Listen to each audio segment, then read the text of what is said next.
Hey everybody, this is Audra Johnson, CEO of The Enterprising Woman, where we are about all things entrepreneur. I'm also your go-to and subject matter expert for small business startups, all things cleaning and health and wellness. Today, I want to talk to you about HR matters as a solo cleaning business owner. I teach people to start their business solo, but it's really never intended for you to stay that way. The reason why I encourage and teach people to start their cleaning businesses as a solo cleaning business owner is because you get to learn everything. You get to experience everything. You get to develop your own best practices. You get to learn the most common mistakes, errors, and misses. But I want to talk to you about when it's time to hire. First off, we know that the cleaning industry and the cleaning business as a solo cleaning business owner is one of the businesses that you turn a profit immediately. And so it's important to have good money management because truth be told, after you start turning a profit, there should be a percentage that you put away in a treasury, so to speak. And you do that over a period of time because as a solo cleaning business owner, as you're doing a good job, what you should be doing, it should lead you to gaining more clientele. And I know sometimes in certain industries, especially the cleaning industry and certain other businesses that I navigate and operate in, sometimes your clients really can get stingy with you where they won't tell their friends, they won't tell their neighbors about you because, they're afraid if you get overbooked that, you won't be able to serve them, or some people are afraid that, your service may become substandard or whatever. But long story short here is this, car magnets. I'm throwing that free game in there. As a solo cleaning business owner, when you're cleaning at a client's house, if you have a car magnet on your car, guess what? Neighbors are driving by and, passers-by, and they can jot down your name. They can jot down your website. And by the time you get home, you can have let's say, a whole bunch of messages, or by the time you get back to your car. We're in the era now where, of course, everything is done on the cell phone.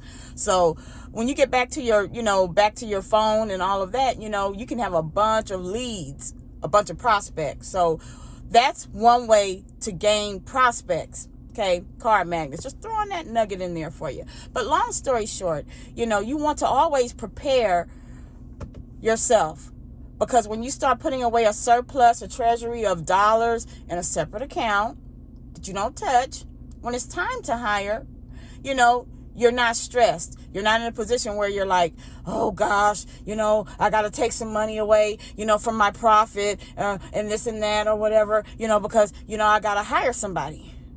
Because what happens when people don't manage their solo profits well, they end up being a solo cleaner longer than they want to.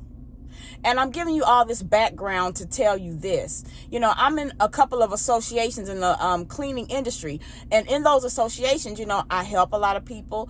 And so one young lady was speaking this morning about how she was exiting the business. And she already found, another job in the marketplace in private industry. But she said it was because her body couldn't take it anymore, because she was an obese person. She's obese, and I'm a former obese survivor. So those kind of stories are near and dear to my own heart. I used to weigh over 300 pounds. I lost over 150 pounds through diet and exercise. When I pretty much promote that, I just say I lost over 100 pounds through diet and exercise. I did not have surgery. I did it over 15, 16 years ago, and I've kept it off.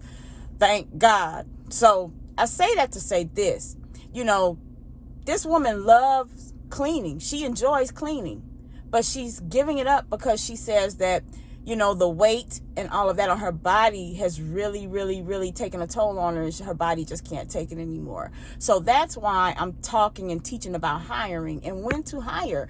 You start these businesses on a shoestring budget is what I promote, because that's what I know how to do, and that is what I have done, and that's what I've helped other people do.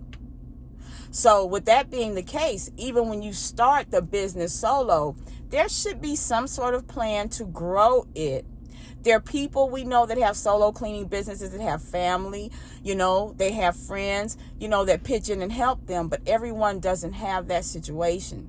And the problem is, when you're trying to do everything, yourself, if you do not manage your money and make room to grow, you can become, let's say, overzealous, take on too much. And then because of the money and all of that, as a business owner, we're told not to miss or waste opportunity. But with that, a solo business owner can become easily overwhelmed. And then they become what? They become somewhat, let's say, discouraged in the business, and then they end up leaving the business. Now, the beauty of this kind of business, it is a type of business where you can start and stop it. You can start and stop it whenever you want. But when you gain clientele that trusts you, when you gain clientele, that, you've cultivated relationship with, and especially when it's something that you enjoy doing, but you have to stop because of that, or you're led to stop. So, I want to encourage those of you that are in any type of solo business, even if you're in e-commerce. We're in a time where technology has afforded us so many different avenues and so many different ways, to automate our business, do different things to make our businesses run smoother and easier. But in the solo cleaning industry, you start that business solo for the reasons I previously stated, but you also need to plan and make room to grow if it's something that you want sustainability in. Okay.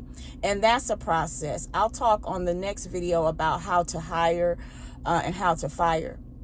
But nevertheless, listen, we are in such, let's say, a particular time and moment for entrepreneurs. Despite the pandemic, there were over 160 plus thousand people that became brand new millionaires since the pandemic. Now, that's a rough estimate. I'm going to put a post up. If you'd like to follow me, you can go to my Instagram page, The Enterprising Woman. I also have a Facebook page, The Enterprising Woman, where I share little nuggets of encouragement and business wisdom overall. I have a degree in human resources. I have a degree in business management. I'm a cleaning company owner. I also own several other businesses. So you're not talking to a newbie. But nevertheless, if you like this content, please like, share, and subscribe. And I will talk to you later. Bye-bye.